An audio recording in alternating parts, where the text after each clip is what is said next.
دا مهارت دی چې موږ خبرې کوو اما تر ټولو ښه مهارت بیا دا دی چې موږ خبرې واورو. تاسې هغوی وګورئ چې ډېر غږیږي او بیا هغوی وګورئ چې ډېر نه غږیږي اما ډېر اوري.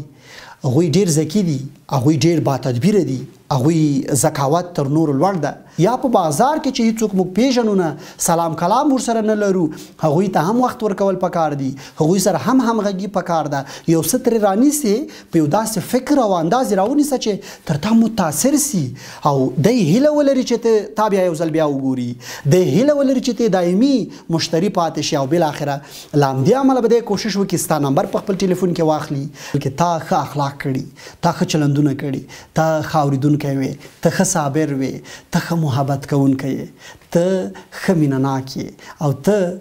ټکه ټکه ډېر نور څه.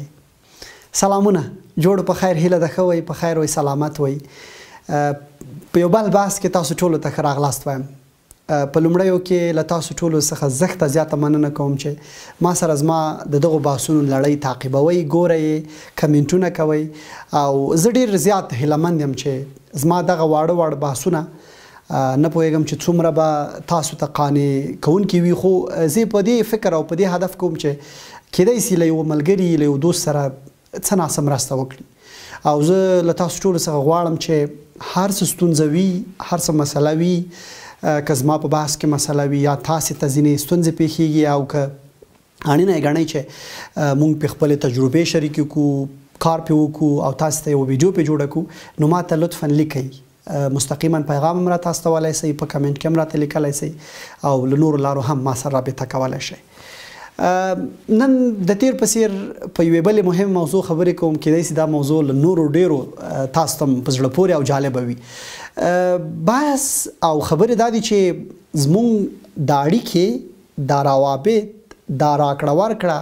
او دا له خلکو سره تماسونه، دا به څنګه استقرار پیدا کولی سي، څنګه به دوام پیدا کولی سي او څنګه به ښې کیدلی شي دا اړیکې. زه تاسې ډېر نور دوستان له دې ځورېږو چې فلاني ما سره داسې وکړل او لاړ، یا فلانی د انډیوالۍ نه دی، یا فلانی د ملګرتیا نه دی، یا هغه په اړیکو کې هغه کوم د اړیکو جوهر چې دی، د اړیکو هغه رازونه چې دي هغه په هغې نه پوهېږي، په هغو رموز نه پوهېږي. ځینې لوړې ژورې د انډیوالانو، د ملګرو، د همکارانو ترمنځ حتی په کورنۍ کې دا راځي. اړیکې ټولې اړیکې دي، کله په کورنۍ کې له پلار سره وي، والدینو سره وي، یا د کورنۍ له نورو غړو سره وي، او که لږ وراخوا خپلوانو سره وي، کلیوالو سره وي، همکارانو سره وي، او یا تاسو ته ډېر نږدې دوستانو سره وي. دا ټولې اړیکې دي او دا مدیریت غواړي، دا سمبالښت غواړي. که مدیریت نسی او تنظیم نسی نو دا راڅخه شکیږي، دا راڅخه له منځه ځي، دوام نسی پیدا کولی او بالاخره موږ ته یو درد هم پیدا کوي، یو تشنج هم موږ ته پیدا کوي او کله وارې موږ بې ارزښته ګڼل کیږو. له خپل ځان سره یو داسې بحث راته جوړیږي چې ښه ما څه وکړل، بیا کله دا بحث هم کوو چې ښه مه کوه بدله تا څه غواړي. کله مو اورېدلي وي په دا فیسبوک کې زه ډېر دوستانو ملګري ګورم چې له یو نیم ملګري یا له یو نیم دوست څخه ځورېږي یا یو ګیله ورته جوړوي. نو زه کوشش کوم چې په همدغه مسایلو باندې لږ ډېر تم سم، تر څو که چېرته پام ورته وسي او نو زه ډاډمن یم چې څه ناڅه به دا ستونزه راکمه شي او لږ تر لږه به یو چاته یو حل ور پیدا شي او په خپلو اړیکو او په روابطو کې به دی کوشش وکړي چې هغه متناقض نشي، هغه ماتې نشي او هغه بالاخره دوام پیدا کړي. نو په دغه برخه کې مې ځینې نقاط درته راټول کړي، هیله لرم چې زما دا بحث تر پایه راسره وګورئ. لومړی د ښو اړیکو لرلو لپاره صادقانه اوسېدل ډېر مهم دي. په احساساتو کې، په خبرو کې، په چلندونو کې، په ټولو هغو وعدو او خبرو اترو کې چې موږ یې له کورنۍ سره، له دوستانو سره، له همکارانو سره او یا موږ ته چې څوک په شاوخوا کې رانږدې دي هغوی سره یې لرو، دا باید ډېر صادقانه وي. احساسات باید صادقانه وښیو، ګیلې صادقانه وکړو، مهرباني باید صادقانه ولرو، مرستې باید صادقانه ولرو. دوه مخي نه ده پکار، د یو چا لپاره یو څه کول نه دي پکار. له خپل زړه سره، خپلو ښو چلندونو سره، د خپلو اخلاقو له مخې خلکو سره تعاملات پکار دي. کله چا سره مرسته کوئ که هغه مالی مرسته وي نور معنویات مرستې وي یا هم مشورې وي دا د زړه له کومې لرئ په خپل زړه یې لرئ په خپل فکر او په خپل پاک نیت باندې لرئ په دې کې صادقه اوسئ لالچ مه کوئ چې ګواکې به تاسې به یو چا سره د دې لپاره مرسته وکئ د دې لپاره به یو ښه مشوره ورکئ یا به د دې لپاره یو چا ته لاس ورکئ چې په راتلونکي کې به تاسو ته هم بیا ورته عمل در سره ولري او کله وارې زه دوستان ګورم چې خلکو سره اړیکې د دې لپاره پالي چې دوی سره وپالل شي وایي چې زه در کره درځم نو ما کره به هم راځي ځکه مناسبتونو په اړه یا په مناسبتونو کې درته مبارکي لیږم خو ته هم باید ماته ولېږې یا که زه چېرته قرض حسنه در کوم که زه مرسته در سره کوم خو ته هم باید را سره وکړي زه دغو ملګرو ته وایم چې اول هېڅ ضرور نه ده که مو مرسته له وسه پوره نه وي نو ولې کوئ ولې ژمنه یې کوئ یا ولې هغه مرسته څه ناڅه چې تاسې لرئ دا مه کوئ که د دې لپاره کوئ چې په راتلونکي کې باید تاسو سره هم ښه چلند وکړي زما عادت دا نه دی احسانونه که کوو مرستې که کوو مشورې که ورکوو خلکو ته د خدای د رضا لپاره ورکوو خلکو ته د اصلاحاتو لپاره کوو دا کار او د دې لپاره کوو چې دا ټولنه سمه سي موږ له ستونزو بچ شو او یو ښه په اخلاقي ټولنه کې موږ ژوند ولرو چې زړونه مو باغ وي خوشحاله یو او په انسانیت کې پایښت ته ورسیږو زه په دغه څو نقاطو ژوند کوم د دې لپاره ژوند او د دې لپاره مرستې خبرې تعاملات اړیکې نه پالم چې ګواکې ما سره به هم راتلونکي کې باید داسې وسي ځکه دا یو ډول اندېښنه ده چې زه ځان سره لرم او زه نه غواړم چې دا اندېښنه ځان ته په دغه ډول پیدا کړم چې زه خلکو سره تعاملات د خپل ځان لپاره ولرم چې په راتلونکي باید ما سره همدغسې وکړي نو د دې لپاره که غواړو چې له کورنۍ نیولې تر همکارانو تر ملګرو تر کلیوالو تر نورو خلکو پورې ښې اړیکې ولرو زموږ اړیکې دوام پیدا کړي موږ سره هم راکړه ورکړه وسي موږ هم ولرو یو ښه انساني ټولنه کې ژوند وکړو نو د دې لپاره صادقانه اوسېدل ډېر مهم دی تاسو یې فرض ګڼم منافقتونه نه دي پکار دوه مخیتوب نه دی پکار سپینه خبره پکار ده مرسته کوي هر څه چې کوي تاسو په خپل وکي او په خپل اطمینان باندې کوي نو په دې خاطر چې ګواکې تاسو په راتلونکي کې له ستونزو سره مخامخ نشئ او که چیرته څه په فکر کې لرئ یا تعاملات غواړئ چې تاسو سره قصدي وشي یا تاسو د خپل توقع تعاملات غواړئ یا اړیکې غواړئ هغه نه کیږي ځکه له همدې امله کیدای شي چې کله ستاسې زړه مات سي تاسې ناهیلې سئ احساساتو کې راسئ خفه سئ نو بیا به په فیسبوک کې هم لیکل کوئ بل هر چیرته به هم ګیلې کوئ او ډېر نور ستونزې به هم درته در جوړې وي بله مسله د ښو اړیکو د پاللو د ښو اړیکو د ساتلو او د ښو اړیکو د دوام لپاره هغه ښه اورېدل دي دا مهارت دی چې موږ خبرې کوو اما تر ټولو ښه مهارت بیا دا دی چې موږ خبرې واورو تاسې هغوی وګورئ چې ډېر غږیږي او بیا هغوی وګورئ چې ډېر نه غږیږي اما ډېر اوري هغوی ډېر ذکي دي هغوی ډېر باتدبیره دي هغوی ذکاوت تر نورو لوړ ده متفاوت مهارتونه دي متفاوت ځایونو کې په کار راځي خو دا اورېدو مهارت دا تاسې د یو چا زړه ته ورکېباسي دا تاسې ته د ارزښت درکوي دا تاسې ته یو مقام او شخصیت دربخي تر څو چې تاسې خلک اورئ مسایل اورئ کیسې اورئ او همداسې ځیر ورته خلکو ته یاست هر بحث چې کیږي خلکو ته وخت ورکوئ چې باید د هغوی خبرې واورئ له همدې امله دا ستاسو سره د هغه زړه لګیږي لاس درکوي او هر وخت هغه غواړي چې تاسو سره بیا وګوري در سره کینی تر څو تاسو ته زړه تش کړي تر څو تاسو ته خبرې ولري او که چیرته د ښو اورېدو تر څنګ بیا یو درناوی هم ولرئ نو دا نو نور علی نور غوړ به لا غوړ سي نو اړیکې به هم دوامداره پاتې سي خوشحاله به مو اوسئ اخلاقي شخصیت به مو را ظاهر سي او هر چاته به ګران یاست له همدې امله به ډېر قیمتي سئ له همدې امله به تاسو ته یو څوک ښه موقف هم درکوي له همدې امله به تاسو ته خاص درناوی هم کیږي خلک به در څخه مشورې هم غواړي خو که چیرته تاسو خدای مکه خبرې نه اورئ یا که په کوم مجلس کې ناست یاست یا څوک درته غږیږي نو هغوی تاسې نه زړه بدي کیږي تاسې بد راځئ تاسې نه خوښوي او نه غواړي چې تاسې سره په راتلونکي کې بیا مخامخ سي او که کومې اړیکې در سره لري هغه هم شکوي بعضې دوستان به په دې ټولنیزو ناستو کې لیدلي وي چې یوه قصه به دې ورته راخیستې وي یوه مهم مسله به دې ورته راخیستې وي دی به په ټلیفون کې مصروف سي دی به یو چاته مسله رسوي دی به بله خبره پکې را پیدا کړي بیا به یو بل څوک په یو بل بحث کې به راوغورځي نو دغه هغه بحث تشنج ته بیایي هغه خبرې خرابوي هغه اړیکې ناسم لوري ته بیایي نو هغوی چې ښه اورېدونکي دي هوښیاران دي او ډېر ملګري به لري او د پوره ذکاوت خاوندان به وي او په ژوند کې به له بریالیتوبونو سره حتما مخامخ وي هغوی به ډېره ګټه هم کوي هغوی به ډېر مشتریان هم لري او هغوی به هر څوک بیا هر چیرته یادوي که چیرته له کومې ستونزې سره مخامخ شي دغه ډول کسان چې ډېر اورېدونکي دي او محترم دي نو دوی به له ستونزو خلک بچوي خلک به مرستې ته ورګام کوي او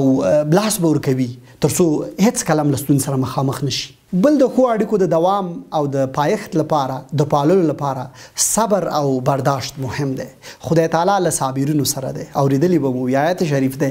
نو ټول هغه کسان چې صبور دي صبر لري د هغوی په پرتله چې بې صبرناکه دي صبر نه لري بیړه یې خوښه ده غواړي چې ډېر کارونه په بیړه وسي نو له ستونزو سره به دغه خلک ډېر مواجه صبر تاسې ته یو ښه شخصیت در بخي صبر تاسې خپل مراد ته رسوي اورېدلی به مې وي چې د صبر میوه خوږی نو له همدې امله که چېرته تاسې صابر وئ په مسایلو صبر ولرئ چې څوک څه کوي څوک څه وایي ستونزه بیانوي ښه خبره کوي یا څوک تاسو سره څه کوي څه ډول اړیکې در سره پالي صابر اوسئ منتظر اوسئ وخت ورکړئ هر چاته تر څو خلک ځان ثابت کړي تر څو ته خلکو ته ثابت سي خو که هر چیرته هر څه بابیزه ګڼې هر څه ته یو خپله ګټه سنجې لالچ خورې نو بالاخره به ته به د خلکو په وړاندې سپک یې ته به د خلکو په وړاندې یو داسې بیړه دې خوښه ده عاجل مسایل دې خوښ دي نو معمولا ډېر خلک بیا په داسې خلکو باندې باور نه کوي او هغوی چې صابر دي هغوی چې معجزه دي هغوی چې عاجز دي نو خلک به پرې باور هم ډېر کوي اړیکې به ورسره پالي ناسته پاسته به ورسره ډېره کوي او د ستونزو په وخت کې به تر بل هر چا دته لاس هم خلک ورکوي بل د ښو اړیکو د پاللو لپاره هڅول مهم دي بعضې دوستان هیله لري چې تاسې سره په ناسته پاستې دوی خوشحاله سي تاسې هڅه وکړئ چې هغه ته خپله هیله ورپوره کړئ زړه ماتې کوئ یې مه په کوم مراد او په کوم فکر او په کوم هدف چې تاسو ته راغلي یا چې تاسو سره کومه اړیکه پالي هغه د زړه له کومې ورسره وپالئ هڅه وکړئ چې هغوی خفه نه سي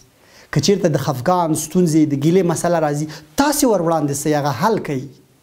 او په دغه برخه کې یو هڅونه هم ډېره مهمه ده که په کوم مهارتونه لرئ کومه پوهه لرئ ځینې وخت ښه سلوک لرئ او خپلو هغو خلکو چې تاسو سره په رابطه کې دي نو لطفا دا مه سپموئ هغوی سره شریک کړئ په ښو کې ور شریک شئ په بدو نه یې منع کړئ په تاوانونو کې حتی ورسره برخه واخلئ که چیرته برخه نه سئ ورسره اخیستی مشوره خو ورسره ورکولی سئ ورسره کېناستی سئ ورسره ویر کولی سئ تر څو د هغه زړه تس سي د هغه زړه سپک سي او هغه ته یوه ښه لاره پرانیسئ هغه دوستان چې له نه کار کولو رنځېږي له بیکارۍ رنځېږي له ستونزو له کړاوونو سره مخامخ دي نو که چیرته ته هغوی وهڅوې او د هغوی سره همغږي ولرې هغوی سره کښېنې بحث مجادلې ولرې لارې ورته پرانیزې خپله ورسره مرسته وکړې او د هغوی په غم د چا خبره ور شریک شي نو هغوی به تا ته زړه درکړي تا ته به خاص احترام ولري او په زړه کې به یو ښه ځای درته پیدا کړي نو خو همدغه ژوند دی ټول هغه خلک چې دغه ډول فکر لري او دغه ډول سلوک لري نو څنګه به خوشحاله ژوند لري تاسې په خپل چاپیریال کې وګورئ څوک چې ډېرې پیسې لري څوک چې ښه شخصیت لري څوک چې په ټولنه کې نوم لري څوک چې هر ډول ښه شخصیت لري هغه به صابره وي هغه به خلک هڅوي او هغه به خلکو ته ښه احترام لري نو ولې موږ تاسې ونه لرو ولې بیړه وکړو ولې خلک ونه هڅوو ولې خلکو سره خپل دغه احساسات شریک نه کړو ولې خپل خلکو سره خپل ښه فکرونه شریک نه کړو ولې خپل ارزښتونه چې موږ را خپل کړي دي په مرور د وخت د خلکو سره علني شریک نه کړو نو زما هدف هم دغه لړۍ دغه بحثونه همدا ده چې څه چې یاد دي څه چې تجربې دي او څه چې فکر کوو زموږ له نظره ناسم دي د هغې حل لپاره راوتي او همدغه بحث همدې لپاره کوو د ښو اړیکو پاللو د ښو اړیکو د دوام لپاره وخت تېرول او همغږي ډېره اړینه ده تاسې به لیدلی وي چې څوک وخت نسي تېرولی هغه ډېر ملګري نه لري څوک چې ښه همغږي نسي رامنځته کولی هغه ډېر ملګري او دوستان نه لري هغه ډېرې اړیکې نه لري دا مهارت دی چې خلکو سره موږ وخت تیر کړو دا مهارت دی چې موږ خلک په مختلفو فکرونو سره درک کړو هغوی ته احترام ولرو هغوی واورو هغوی ته صبر ولرو کیدای شي چې ځینې وخت به موږ له دې امله کم ګڼل کیږو کیدای شي ځینې فکر خلک وکړي چې موږ هر چاته باید صبر ونه لرو موږ هر چاته باید وخت ورنه کړو نه زه له دې سره موافق نه یم خلک لکه څنګه چې مونږ آزاد او خپلواک انسانان یو همداسې خوښوو چې خپلواک نظریات بیان کړو ښه ویسو همداسې باید په نورو ما هم باید دا ولورېږي چې هغوی ښې خبرې ولري هغوی ښه نظریات ولري هغه د ښه شان و شوکت خاوندان وي او هغوی ته باید موږ وخت ورکړو دا چې موږ خپل ځان غواړو خلک هیروو دغلته ستونزه پیښیږي دغلته د اړیکو ترمنځ خنډ را پیدا کیږي دغلته اړیکې شلیږي دغلته اړیکې له منځه ځي حتی که چیرته موږ خلکو ته وخت ورکړو له خلکو سره په مسایلو کې په اړیکو کې ښه همغږي ولرو په چکرونو کې په ناستو کې په مجلسونو کې په همکارۍ یا په کورو دفترونو دي ټولو مسایلو کې چیرته چې تعاملات موجود دي یا په بازار کې چې هیڅوک موږ پیژنو نه سلام کلام ورسره نه لرو هغوی ته هم وخت ورکول پکار دي هغوی سره هم همغږي پکار ده یو څه ترې رانیسي په یو داسې فکر او انداز راونیسه چې تر تا متاثر سي او دی هیله ولري چې تا بیا یو ځل بیا وګوري دی هیله ولري چې ته دایمي مشتری پاتې شي او بالاخره له همدې امله به دی کوشش وکړي ستا نمبر په خپل ټلیفون کې واخلي تا سره به خپله رابطه که چې له بازاره جوړه ده شخصي رابطه به در سره وکړي اړیکې به در سره جوړې کړي نو نور څه غواړې نو دا د انسان هغه لوړو پوړیو ته رسوي تکامل ته رسوي او بیا به خوشحاله ژوند هم لرئ د ښو اړیکو لپاره یو بله نقطه چې غواړم پې خبرې وکړم هغه دا ده چې تفاهم او انعطاف پذیري دا ډېره مهمه ده ډېر دوستان مو لیدلي وي چې یو څه یې په خوښه او فکر ونسي عصباني کیږي انعطاف نه ښیي ولې د ده خبره ونه منل سوه ولې د ده نظریات ونه منل سو تفاهم نه لري په دې باور نه لري چې خلک هم انسانان دي خلک هم خپلواکي لري او خلکو ته خپل ځان مهم دی هغه کسان چې تفاهم لري هغه کسان چې انعطاف پذیره دي هغه د هغو پرتله به ښه شخصیت لري چې هغوی انعطاف پذیره نه دي خیر ده چې له ما نه یوه تېروتنه وسوه نو زه خو باید خپله تېروتنه ومنم زه خو باید په یوه مسئله کې چې موږ ته یوه ګډه وظیفه راسپارل کیږي یا یوه مسئله یا یوه ټولنیزه خبره یا د ملت موضوع یا د کلتور او د نورو مسایل ولې تفاهمات ونه لرو خبرې به کوو عهده‌ایي چلند به نه کوو خپل احساسات به شریکو رښتیا به وایو صادقه به یو کیدای شي چې کومه خبره موږ نه هم تېره او بیره سي خو او کیدای شي چې موږ سره هم خلکو عکس العملونه وښیي ډېر په آرامه توګه موږ باید د خلکو ځوابونه ووایو څوک چې موږ سره زموږ خبرې نه بني موږ مجبور نه یو چې په زوره په خبره پر وتپو بس تیر شي به همالته خبره پای ته ورسوي ووایي چې صحیح ده ما خپله هڅه وکړه خپل کوشش مې وکړ چې تاسو ته د دغه مسایلو په تړاو زه قناعت درکړم داسې تاسې قناعت نه راسره کوئ نو زه خو مکلف نه یم چې تاسو سره جنګ وکړم دا تفاهم ده دا انعطاف پذیری ده که کوم مسایل ولیا په شخصي اړیکو کې یو څوک تا ته راځي درنه ګیلمن کیږي درته خبرې کوي کیدای شي تا نه یو ښه چلند ونسي یو چیرته ستونزه پیښه سي یو چیرته تیرې او بیرې خبرې درنه وسي په سړه سینه ځواب ورکړه وروره ملګري انډیواله هر څه چې ورته وایې پلانی صاحب احمد صاحب محمود صاحب دا صحیح ده صاحب ما نه دا تېروتنه سوې خو زه به کوشش وکړم چې راتلونکي کې به داسې نه کیږي نو دا به تا نور هم هغه ته به ورنږدې سي د هغه به باور نور هم در باندې ډېر سي هغه به په سختو شرایطو کې بیا لاس درکړي هغه به په سختو شرایطو کې بیا تا ته راسي د لاس هیله به درنه ولري چې تور سره مرسته وکړي خو که چېرته ته وایې چې میم زرما ټول زما یا وایې چې نه زه تېروځم نه زه ستونزې سره نه مخامخ کېږم زه چې څه وایم دا ټول صحیح دي او والا چې په ما څوک انتقاد وکړي او زه بس عصباني سم زه نه زه بس صحیح یم دا ستونزه ده دا رواني اختلال ده دا شخصیتي اختلال ده او دا موږ نور هم زوړ ته بیایي دا موږ ښه کوي نه دا موږ نه ملګرو لرې کوي دا زموږ اړیکې را خرابوي نو دا کار نه دی پکار او وروستی خبره دا ده چې د اړیکو د پاللو لپاره دوه نقطې دي یو مهربانه اوسېدل دي او بل محبت کول دي دا نو تر ټولو ډېر مهم دي. تاسې به ووایئ چې دا نقطه مهمه ده، دا مهمه ده. په ټوله کې د نننی بحث د اړیکو د پاللو لپاره لکه ډېر مهم دی، او که هر نقطې ته پام وکړئ او په ژوند کې لږ لږ عملي کوئ، نو زه اطمینان درکوم چې تاسې به اړیکې خوندورې سي. هره شپه چې کور ته ځئ، سملی ځان سره یو محاسبه وکړئ، که چېرته په دغو نقطو په دغو هدفونو باندې مخ ته تللي یاست، شاد به سئ، خوشحالي به درکړل سي. او وروستی پوینټ دا دی چې مهرباني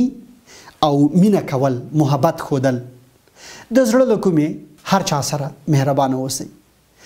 په مهرباني تاسې کم نه ګڼل کیږئ، په مهرباني ستاسې پیسې نه مصرفیږي،